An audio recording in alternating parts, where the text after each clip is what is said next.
Sean todos bienvenidos y bienvenidas, como no, un programa más de Más que Política, y en esta recta final de este año 2020 haciendo un balance y un análisis de lo que ha sido el mismo. Hoy vamos a comenzar hablando del municipio de Mogán, y para ello tenemos con nosotros a la alcaldesa del municipio de Mogán, doña Onalia. Bueno, muy buenas noches. Hola, buenas noches. ¿Cómo estamos? Pues bien, aquí vamos, en la recta final, como bien dices, del año. Que no ha sido poco lo que nos ha traído. Un año un poco particular, ¿no? Bastante, sí, particular en todos los sentidos, sí. La verdad, para todo el mundo, sí. Esto es ya tenemos para contarle, ¿no?, a nuestros nietos, ¿no? Eso es, la verdad que sí, historia. A ver si se acaba este año, que yo creo que la mayoría lo estamos deseando. Y bueno, y afrontamos el 2021 con una mayor esperanza, optimismo. Vamos a ver qué nos depara el 2021. Pero Onalia, me gustaría comenzar esta entrevista hablando de una situación que tenemos, la pandemia sanitaria, que es el COVID-19, una pandemia económica que estamos sufriendo, pero también tenemos esa pandemia de la migración que hemos sufrido aquí en Canarias. Y la voz sonante de la migración, quien ha puesto los puntos en la I, quien ha activado, le guste o no le guste, ha sido Onalia Bueno desde el municipio de Mogán, pidiendo primero que se respeten los derechos humanos de esas personas que estaban siendo afincadas en el puerto de Arguineguín, que es real y que lo ha sufrido el municipio de Mogán y el barrio de Arguineguín constantemente, y no se me va de la mente esa patera que dejaban amontonada, donde había incluso una persona que había perdido la vida, que se había hasta olvidado de ella. Pero eso pasaba anteriormente, y ahora se ha pasado, y ha habido una dejadez y una desidia por parte del gobierno de España, en el cual le ha dado la espalda a Canarias, y ha tenido que ser por parte de la alcaldesa del municipio de Mogán quien ha alzado la voz y ha dicho: hasta aquí hemos podido llegar y esto está ocurriendo. Y ahí ha habido intervenciones por parte del delegado del gobierno, que no se ha podido articular porque depende del gobierno de España, pero sí ha habido otros movimientos que ha pedido esos derechos humanos. ¿En qué situación estamos, doña Bueno,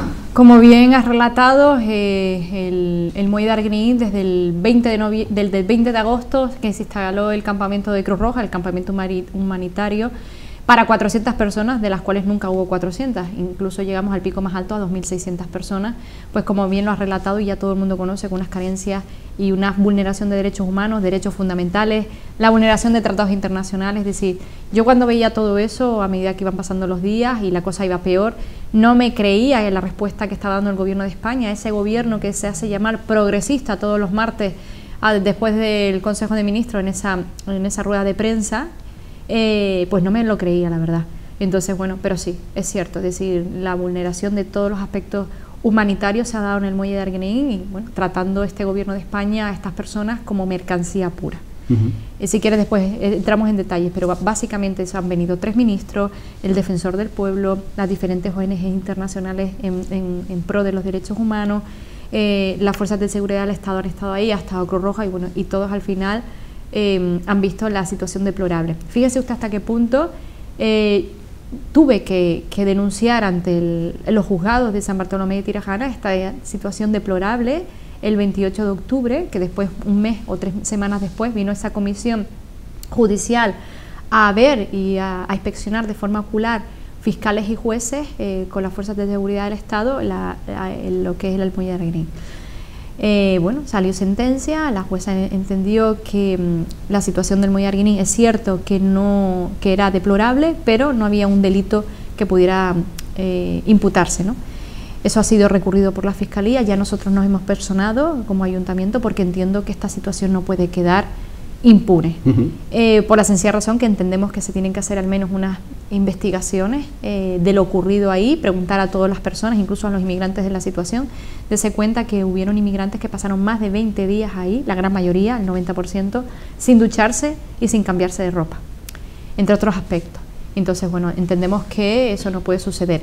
Y después, las tensiones propias que hemos padecido, sobre todo los vecinos de Arguineguín, de fugas de inmigrantes que han tenido que ir la Guardia Civil, la Policía Nacional por todas las calles de Arguineguín, pues intentando capturarlos para devolverlos al campamento. Eso se ha vivido ahí también.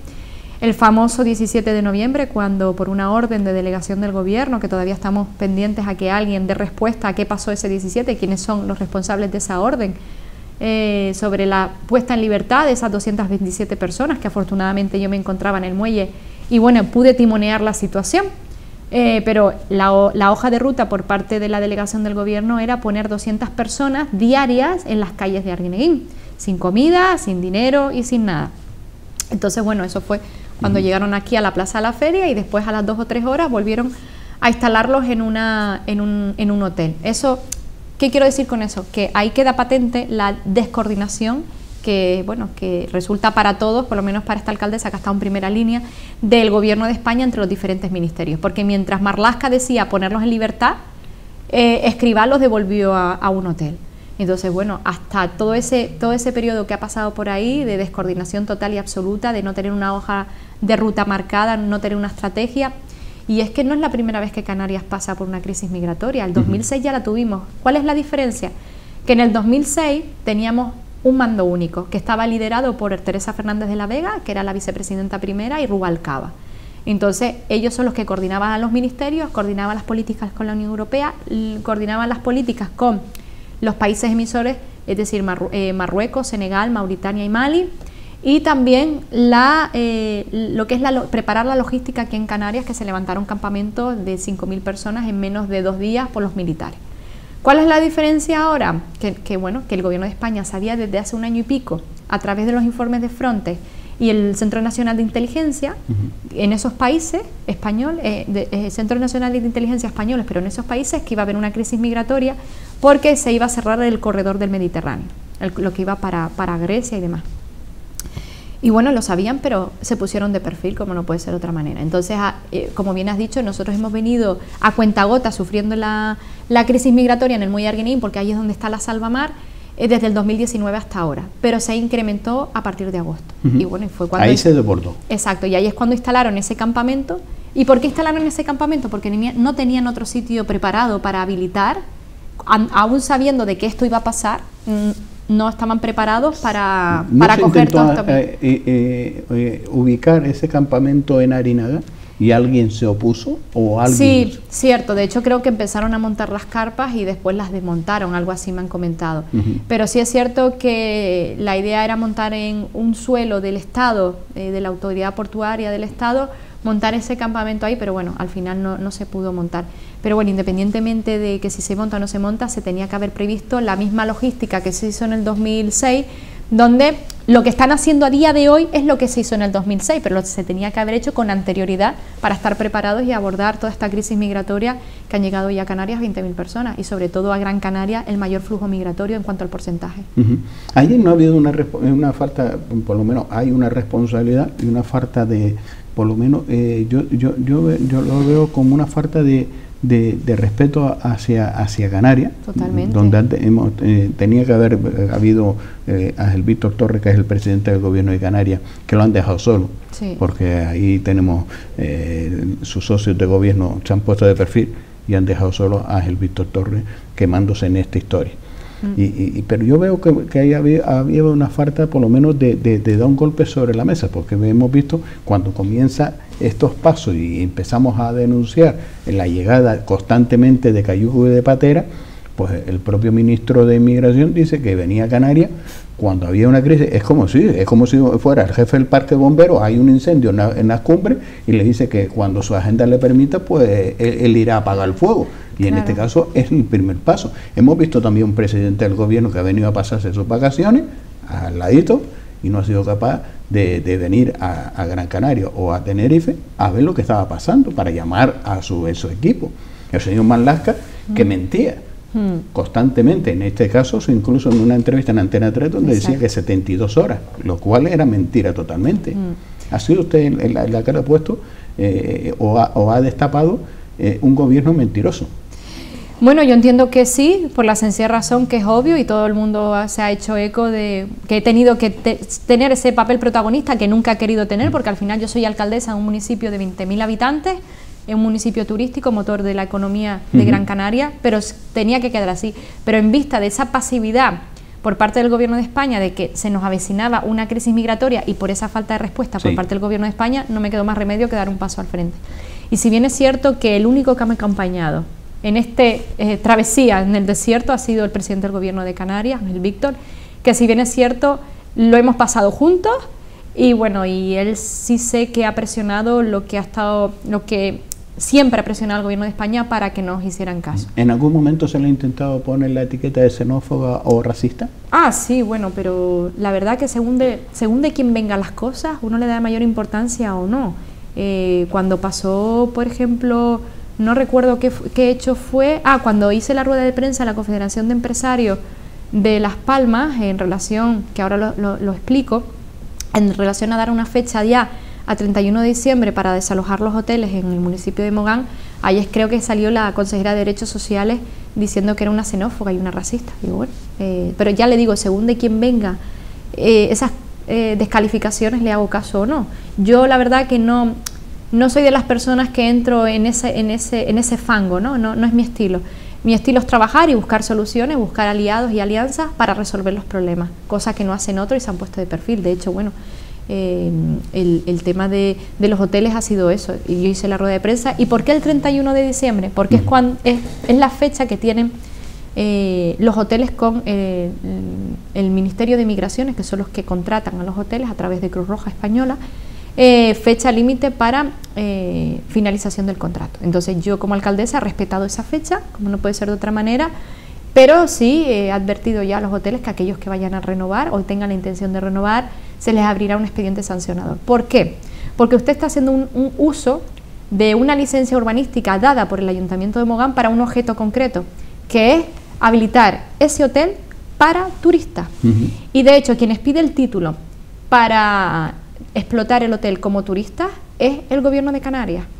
Entonces, si en un primer momento estábamos todos a una, porque el Gobierno de España no estaba preparado para albergar las miles de personas que estaban llegando a Canarias, y eso era agosto, septiembre, octubre, venga, vamos, noviembre también, pero que ya estamos terminando en diciembre y los campamentos siguen sin terminarse. Y miren que han tenido tiempo desde que se anunció esta crisis migratoria y que esta alcaldesa elevó la voz para que fueran preparándose los campamentos militares, que es algo que Ángel Víctor y yo y todos los que hemos tenido sentido común en esta crisis migratoria siempre hemos dicho, que la necesidad de poner a disposición terrenos para levantar campamentos o las propias instalaciones militares, pero por esas desavenencias internas entre los diferentes ministerios, porque eso es real, es decir, no se hablan entre los propios ministros, es que es algo... ¿Ha habido este enfrentamiento? Es que es algo que tú dices, no me lo puedo creer, y después cuando uno reflexiona y dice, bueno, ¿y dónde está el presidente para poner orden a este patio de colegio? Porque alguien tendrá que poner orden ante los ministros que no se hablan entre sí para dar respuesta a una crisis humanitaria en Canarias, ¿no?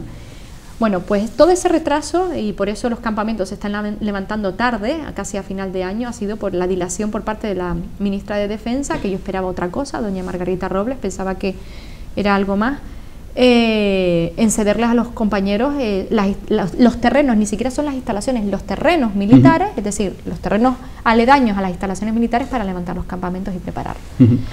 Pero ya le digo que peor no lo han podido hacer, se lo puedo asegurar, peor no lo han podido hacer. Y si esto ha sido con la crisis migratoria, que lo hemos visto a 2.500 kilómetros de Moncloa a Canarias, ¿qué estará pasando en ese Madrid y en esa Moncloa? En un control del gobierno en el Senado, la propia ministra pues decía, vicepresidenta del gobierno, pues decía que no, que lo que no iba a permitir que entrara en Europa la inmigración a través de Canarias.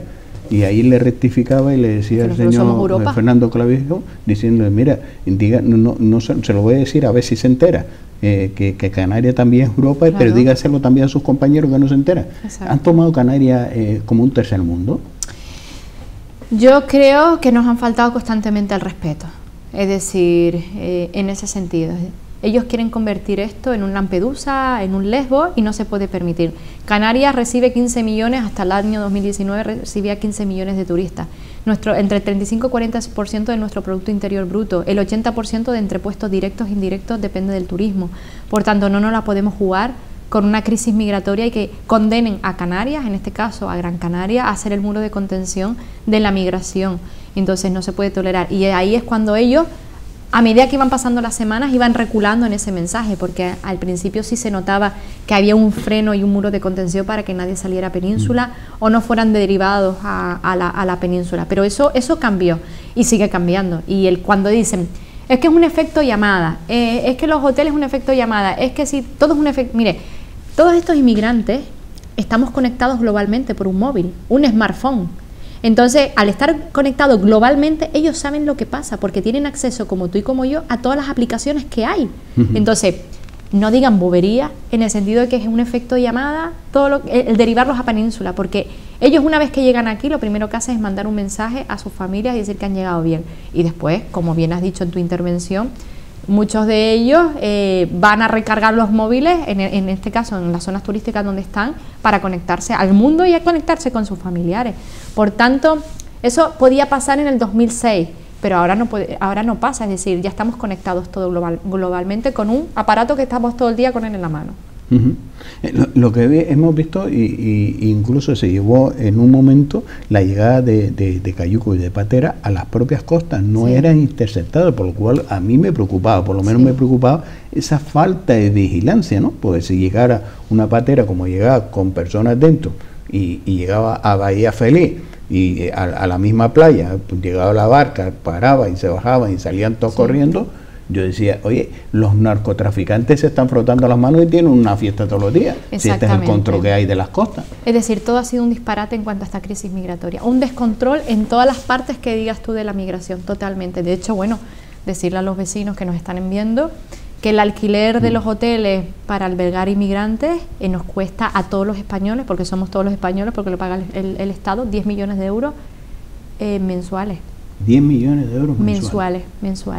Está clarísimo que hay que tenerlos albergados en condiciones dignas, pero yo creo que hemos tenido tiempo suficiente para darles otras condiciones dignas, reubicarlos y llevarlos a los campamentos militares, que es lo que se tiene que hacer, y más que ahora se ha aprobado una partida económica a Cruz Roja de 30 millones de euros precisamente para que Cruz Roja lleve a cabo la actuación en los diferentes campamentos militares en Fuerteventura, en Tenerife y en Gran Canaria. Pero necesitamos recuperar cuanto antes la actividad turística y la imagen está muy dañada. No ha fallado también por parte del gobierno diciendo que ellos están muy preocupados, son la verdad que son más papistas que el Papa Francisco, son muy solidarios y demás, pero ha sido un juez que ha cerrado un centro porque no reúne las condiciones. Exacto. Por lo cual, ¿cómo se estaba cuidando esos centros? Es la pregunta que yo me pongo, ¿no? Porque son los centros que gestiona el gobierno de España, no que no gestiona Pepito Pérez, lo que tiene que gestionar el gobierno de España. Y hay un juez que dice, esto no reúne las condiciones, lo tengo que cerrar. Exacto. ¿En qué lugar se queda el gobierno de España? Pues eso, pues precisamente, Paco, lo que hemos hablado, es decir, lo que más sorprende de todo esto es que es un gobierno progresista, es decir, que se coge por bandera la defensa de los derechos humanos, coge por bandera la defensa de los derechos civiles, coge por bandera todo lo que sea el progresismo según entendido por parte de ellos en ese sentido. Y lo que sorprende es que un magistrado como Arcadio Díaz Tejera haya tenido que dictar autos de cierre del CIES de Barranco Seco porque no reúne las condiciones de habitabilidad para cualquier persona. Ya no se trata, cualquier persona indistintamente del color, raza, sexo, religión, ¿no? Entonces, bueno, ahí es donde se ve la preocupación por la inmigración. Exacto, la preocupación por la inmigración y la sensibilidad sobre la migración. Otro de los temas que hemos visto es que el mensaje que se ha sacado, ¿no?, con esta pandemia, los hoteles cerrados, y que esta situación que los hoteles ha ubicado a estas personas en los hoteles, pues ha salvado un poco la economía de estos hoteles, que han sacado muchas personas de los ERTE y de que los hoteles se están manteniendo gracias a la inmigración en esta pandemia. No, eso es incierto. Mire, si bien es cierto que, como he dicho, en un primer momento se tuvo que recurrir a los hoteles y todos estábamos de acuerdo que eso fuera así, para una emergencia humanitaria, esto no se puede convertir sine die en ese sentido. Y por eso esta alcaldesa salió diciendo que a 31 de diciembre esto se tenía que parar, porque nos está dañando, aunque otros digan que no, pero sí nos está dañando la imagen turística a nivel internacional. Sorprendentemente, con esta crisis migratoria he tenido reuniones con cuerpos diplomáticos de muchos países de Europa que han venido a Arguineguín, y sobre todo a esta alcaldesa, a preguntarle cuál es mi punto de vista con esta crisis migratoria y el papel del gobierno de España. Y ellos me han manifestado que han venido de Alemania, han venido de Inglaterra, han venido de Estados Unidos, representantes de la embajada, y precisamente son países emisores nuestros, es decir, que vivimos del turismo, vivimos de ellos, ¿no?, cuando vienen a hacer turismo. Y sí dice se manifiestan que se ha dañado mucho, porque las noticias, sabes que las noticias malas corren y vuelan más que las noticias positivas. Entonces, cuando los empresarios decían en un principio que sí, que esto iba, y lo manifestaban, que iban a sacar a personas del ERTE, bastantes personas del ERTE, mira, eso es incierto. De hecho, muchos de los hoteles tienen contratados directamente los catering afuera, no tienen contratado personal para cocina. Las camareras de piso son mínimos, el recurso mínimo que puedan tener. Por tanto, el de mantenimiento siempre ha estado, porque siempre tiene que estar para los jardines, la piscina y los que son en sí, el mantenimiento en sí, antes de esta crisis migratoria. Pero no es cierto y real que gracias a la inmigración se saque personas del ERTE. Gracias a la inmigración ellos sí están haciendo caja para cubrir los gastos y las hipotecas, los créditos, lo que quiera que tengan, pero no precisamente para beneficiar a esos trabajadores que están en la ERTE. Eso es incierto. Habla usted incluso de la imagen, ¿no? De la imagen. Y todos sabemos y lo que hemos sufrido, y eso lo sabe usted bastante bien, en Canarias, con las maniobras que hacen incluso los propios turoperadores para poder negociar o gestionar bajo los propios intereses de esos turoperadores cómo se ha desviado el turismo. Acuérdese usted, y lo ha vivido, porque fue una etapa bastante curiosa cuando personas que venían a Canarias pues pedían venir a Canarias y decían que Canarias estaba overbook, que estaba todo lleno y no había plaza, y había un montón de plazas vacías, por lo cual ahí la especulación por parte de los intereses de esos propios turoperadores era lo que se movía. ¿Usted teme que estos propios turoperadores especulen cuando ya establecemos con esta pandemia para desviar el turismo a donde le convenga a los propios turoperadores? Eso y desviarlo a Canarias. Eso depende en qué estación del año nos encontremos. Por ejemplo, en invierno somos los únicos, junto con Madeira, Canarias y Madeira, el único destino de Europa que garantiza buen clima. No hay nadie que pueda competir con nosotros en Europa, ¿vale? Por tanto, a los turoperadores no le quedaría más remedio que seguir viniendo a Canarias si quieren garantizar una climatología durante el año en óptimas condiciones, seguridad y demás. ¿Qué pasa en verano? En verano tenemos mucha más competencia que lo que pasó en el verano pasado. Está Grecia, está Turquía, y gran parte de los europeos prefieren ir hacia esos destinos, y es lo que tú decías. Muchos turoperadores también desvían hacia esos destinos, y es cuando decimos nosotros que la temporada de verano es nuestra temporada baja, precisamente porque se desvían muchos vuelos hacia otros países de Europa, donde sí garantizan en verano el buen clima y otros atractivos. ¿Podría ser un cabo económico?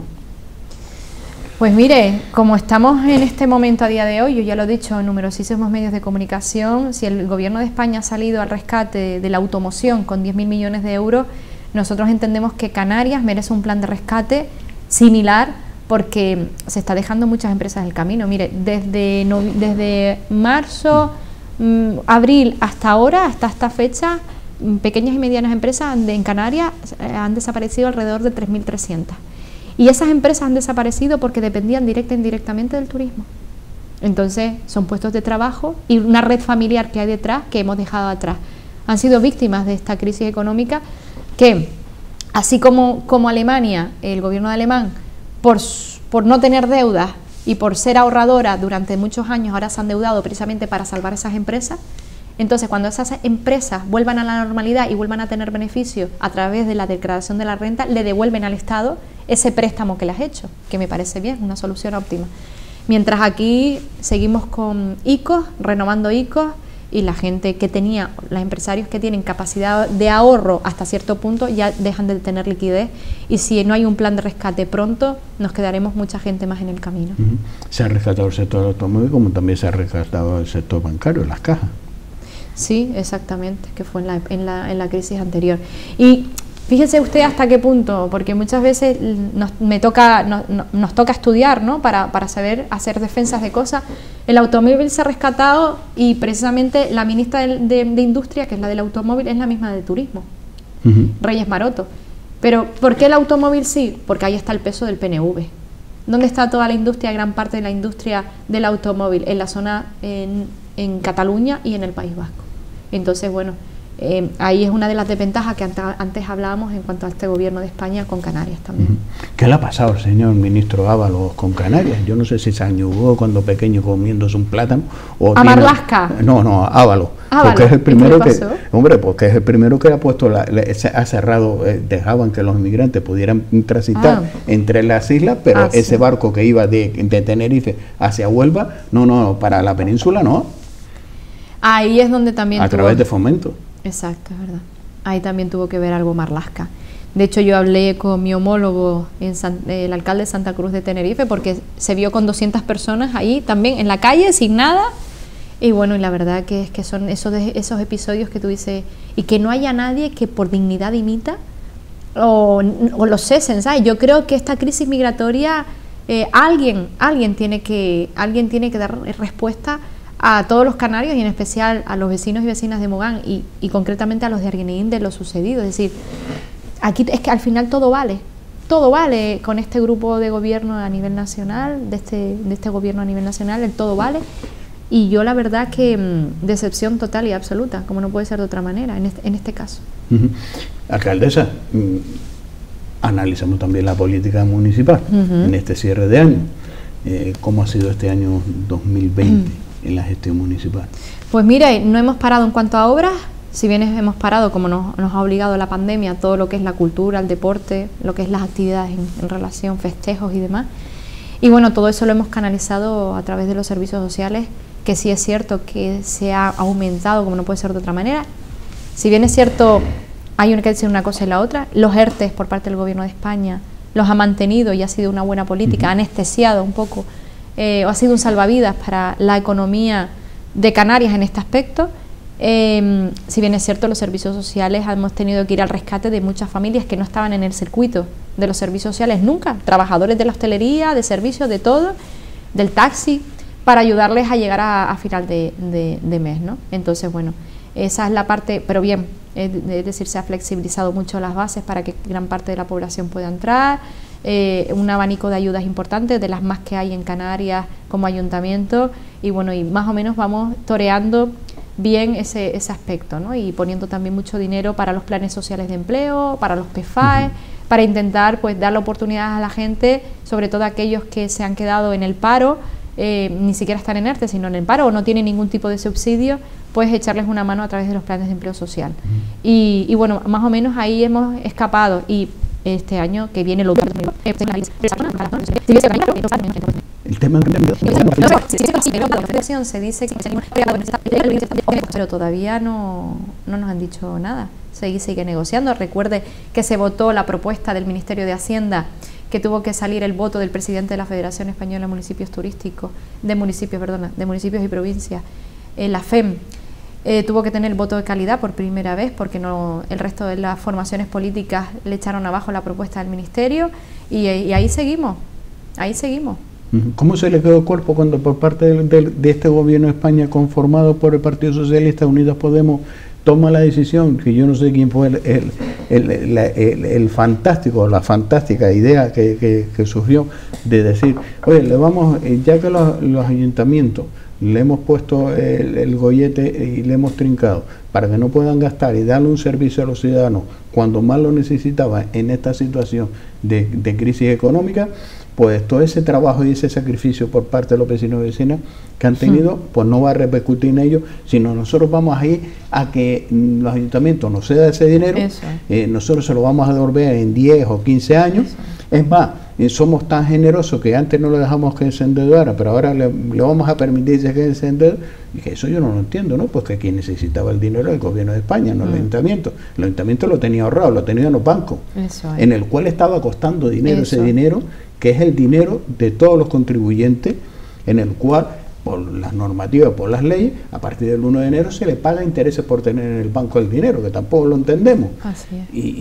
Y no había unas medidas para decir, oye, pues que gasten ese dinero, sino que ustedes me lo ceden, y cuando los ayuntamientos dicen, no, mira, este dinero es nuestro, tenemos unas necesidades, somos los primeros, en primera línea, los que tenemos que darle una respuesta a los ciudadanos, no ustedes que están en Madrid, sino nosotros que estamos en cada municipio, y no le vamos a permitir eso. Pues bueno, pues si no lo permite tampoco te lo voy a dejar gastar y ya te vas a acordar de nosotros. Eso es lo que se tumbó, y perdió la votación el Partido Socialista y con la abstención de Podemos, que afortunadamente se quedó ahí. Es decir, y por eso ahora, bueno, hace meses, una vez que fue esa votación fallida, que perdió la ministra de Hacienda, pues se empezó a negociar otra vez, pero estamos ahí todavía, no sabemos nada.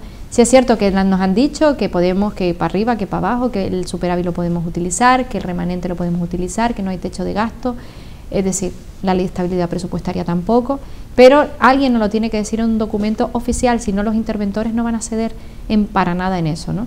Pero bueno, ahí está y espero que pronto ya se diga, porque el tiempo corre y el tiempo se pasa rápido para poder articular desde la administración pública todo aquello que queramos. Hemos visto, y ustedes lo ven en primera persona, que la recaudación ha caído por esta situación que tenemos. Por eso va a ser en cascada, porque va a repercutir en las administraciones más cercanas, son los ayuntamientos y son las inversiones que vienen de otras instituciones, llámese Gobierno de España, Gobierno de Canarias o Cabildo. ¿Cómo vas a hacer frente a un año 2021 que no va a ser el año de... Va a ser el año de la vacunación, parece ser, sí, pero bueno, no va a ser el año de la activación de la economía. Va a costar todavía un par de años más. Exacto. Nosotros tenemos que ser bastante conservadores y todo el ahorro que tenemos en nuestras cuentas, es decir, en caja, en poder nuestro, mantener la estructura que tenemos, es decir, sin grandes derroches y siendo conservador en el gasto. Eso sí tenemos que hacerlo, porque no sabemos cuándo se va a poner nuevamente o activar la maquinaria en cuanto a la generación nuevamente de ingresos, porque nosotros dependemos del turismo, necesitamos turismo para generar IGIT, para ingresar IGIT, para que después el Gobierno de España, del Gobierno de Canarias, ese IGIT no lo aporte a los ayuntamientos. Entonces, dependemos exclusivamente, todos dependemos prácticamente del turismo, o de que haya una máquina que siga haciendo billetes y billetes y billetes y que no supla esa caída de ingresos, que eso no existe. Entonces, bueno, ahí estamos. Y, por supuesto, que al final nos digan en qué va a quedar esa partida de ajedrez por parte del Gobierno de España en cuanto a los ayuntamientos, de la disponibilidad o no de endeudarnos, de utilizar los remanentes, el superávit y demás. Depende de todo eso. Se habla del control de los turistas que nos visitan, que es algo complejo, ¿no? Porque mañana decimos, vale, bien, pues vamos a abrir nuestros hoteles porque Gran Canaria está bien, pues vamos a poner en marcha, pero es que dependemos de esos países, que son los emisores, que también ellos estén de acuerdo o puedan, por la pandemia, también enviar ese turismo. Es consciente de hoy por hoy, de la importancia que siempre le hemos dado a los municipios por excelencia turísticos, para que ya de una vez por todas también se tome nota y haya más inversión en esos municipios, que son los que activan la economía, que son los que generan empleo, porque quiera o no quiera, los 21 municipios de Gran Canaria dependen de dos municipios, que son la excelencia en el turismo: San Bartolomé y Mogán. De hecho, bueno, lo estamos viendo no por estas fechas, porque quizás estas fechas pueden coincidir, pero porque son las Navidades y todo el mundo viene a la capital o a esta zona de Telde a comprar, pero si nos vamos de aquí hacia atrás, vemos que ya no existen colas ni para abajo ni para arriba. ¿Eso qué significa? Pues claro, como bien has dicho, las zonas turísticas están totalmente desinfladas, no hay trabajo porque hay turismo cero, por tanto la gente está en su casa o en el paro o en el ERTE, y ha hecho que se refleje precisamente lo que venía esta alcaldesa, y antes de ser alcaldesa, también en la oposición, la necesidad de que las administraciones públicas pusieran el foco precisamente en la mayor inversión y se nos reconozca como un estatuto propio a los municipios turísticos, porque somos el motor de la economía de Canarias, y ahí está, y no hace falta que lo diga nadie, lo estamos viviendo en nuestras propias carnes. Entonces, bueno, inversión, mire, si yo le digo que el turismo, tanto aquí en la Comunidad Autónoma de Canarias como en España, España es el segundo país de la Unión Europea con mayor número de turismo, es decir, genera, creo que era un 17 o un 18% del PIB a nivel español, y aquí entre un 35 y un 40%. Pero después en los presupuestos no se refleja, se refleja el dinero generado del turismo para la educación, lógico, para servicios sociales, para sanidad, que eso está muy bien. Pero lo que nosotros generamos de riqueza después no revierte en cuanto a, no se ve reflejado en los presupuestos, sino en otras partidas.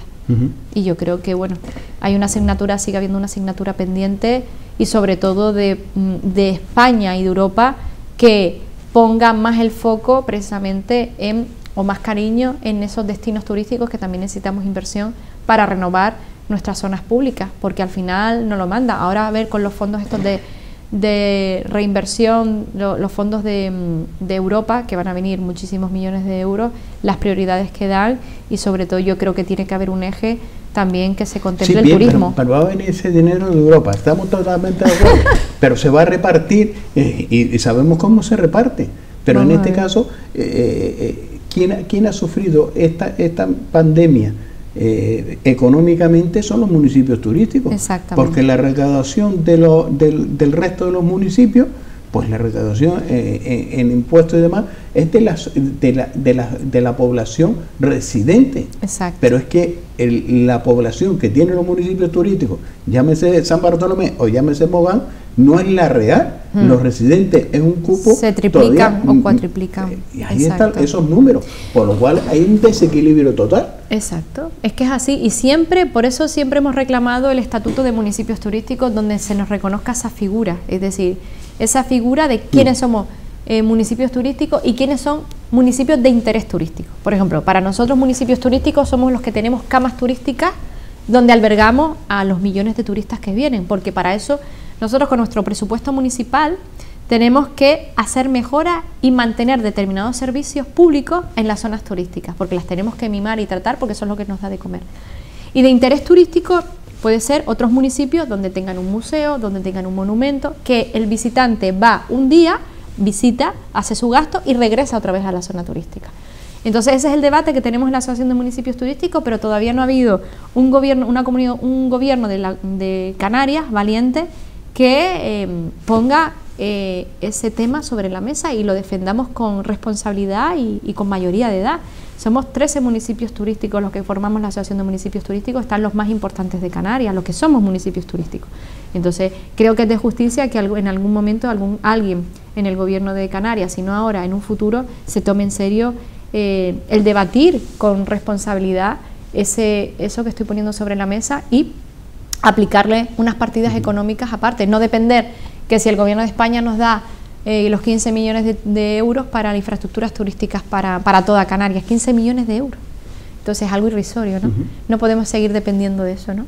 En esta pandemia que parece ser que no hemos relajado, por lo menos en los ayuntamientos, ya no vemos muchos ayuntamientos, ese plan de choque de limpieza, desinfección, pero ustedes lo siguen llevando a cabo. Sí, nosotros sí, sobre todo lo que son parques infantiles, calles y demás.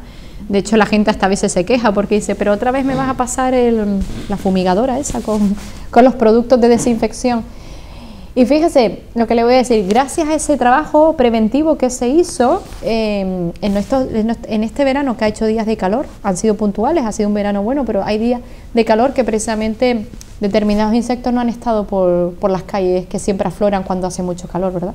Entonces, bueno, eso ha sido también una medida que se ha tomado de desinfección, pero que fíjese, con efectos colaterales en ese sentido. Efectivamente. Es así. Señora alcaldesa, ha sido un placer tenerla en esta casa. Igual. Compartir con usted esta situación, esta crisis inmigratoria que hemos tenido y que seguimos teniendo, y que haya tenido que alzar la voz en defensa de la inmigración. Fíjese por dónde. Así es. Así aunque le quieran poner otra etiqueta. Sí, bueno, pero yo creo que todo el mundo se retrata aquí, en todos estos 4 meses que hemos tenido de crisis migratoria. Yo creo que aquí la población, los vecinos, los ciudadanos han sabido quién es cada quien en el tablero de juego con esta crisis migratoria, y con eso me doy por satisfecha. Alcaldesa, que pase una feliz fiesta, por supuesto, alrededor de las familias, con todas las medidas de seguridad que hay que llevar. Por supuesto, mi familia no supera los 6. No, pero hay que cuidarnos y, sí, hay que cuidar a los demás. Sí, sí. Desearles a todos, a ti Paco y a todos los vecinos, los gran canarios, unas felices fiestas en la medida de lo posible, garantizar esa seguridad, ser responsables cada uno de nosotros, porque la vacuna seguimos siendo cada uno de nosotros, y bueno, y pedirle al 2021 salud, sobre todo mucha salud, y la recuperación económica para este 2021, para que llegue a todas las casas, a todos los hogares de Gran Canaria en este caso. Pues señora alcaldesa, gracias por estar con nosotros, y seguiremos hablando en el 2021 de la gestión que se lleva a cabo de la institución del Ayuntamiento del municipio de Mogán, turístico por excelencia, motor económico de Canarias y especialmente de Gran Canaria. Gracias por estar con nosotros. Muchísimas gracias. Pues cerramos esta entrevista con la alcaldesa del municipio de Mogán, que ha puesto los puntos a la sí al gobierno de España, así de claro. Y lo único que le ha dicho el gobierno de España es, oiga, ustedes mienten más que lo que hablan, y eso le ha molestado. Le ha molestado a aquellos que van a la rueda de prensa, nos cuentan 4 milongas y nos tiene que parecer, es que parecemos el cuento del flautista Melín, que vamos detrás del flautista, ¿no? Y esto ha faltado hasta el respeto a la ciudadanía, tomándonos por el borrego. Nos cuentan unas milongas cuando hemos visto otra realidad. y es la realidad que se ha vivido en el municipio de Mogán. Y después le pone una etiqueta xenófobo, racista. No, mire, hemos defendido los derechos humanos y eso es lo que se ha defendido. Y eso es lo que ha defendido la alcaldesa del municipio de Mogán, poniendo los puntos a la ley y diciendo, mire, hasta aquí hemos podido llegar. Y es verdad y es real cómo se estaban amontonando pateras y se olvidaban de ellas. Era un vertedero de pateras en el municipio de Mogán y ustedes lo han visto.